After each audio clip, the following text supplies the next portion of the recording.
Salutations de la part de l'Église française du Saint-Esprit. Had you attended Saint-Esprit about 50 years ago, you would have seen the words Dieu est Esprit, God is Spirit, written on the beam above the altar. The quotation is taken from Jesus' conversation with the Samaritan woman at the well in John chapter 4.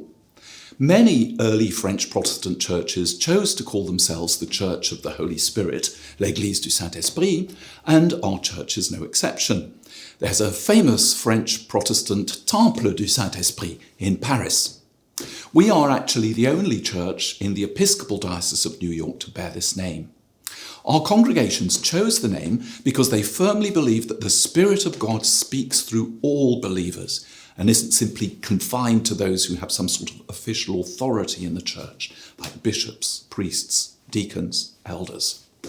This coming Sunday is therefore our Feast of Title, or our Name Day, and Pentecost commemorates the day, 50 days after Easter, when the Holy Spirit came down on the disciples gathered together in the upper room, giving them courage to step out into the world and to announce to the crowds the good news of Jesus in many languages. So you might think of Pentecost Sunday as the birthday of the church, Christ's body here on earth, filled and empowered by the Spirit to proclaim good news to the poor, liberty to the captives, and to set the oppressed free. And here's the second reason why those who founded the Church of Saint-Esprit chose that name. At first, we were simply called the Church of the French Refugees in New Amsterdam. St. Paul tells the Christians in Corinth, where the Spirit of the Lord is, there is liberty. For those fleeing religious persecution in Europe, choosing to call themselves the Church of the Holy Spirit wasn't just a sentimental reminder of the other churches of that name back home.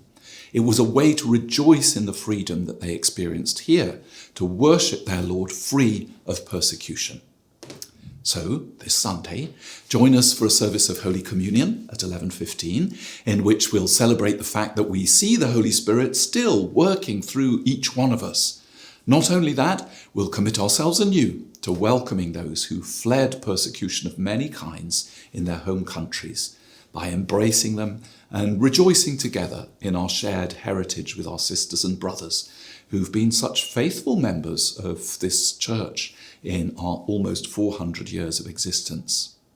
Of course, the celebrations will continue with a reception in the garden after the service, and I look forward to seeing many of you then. And don't forget to wear something red.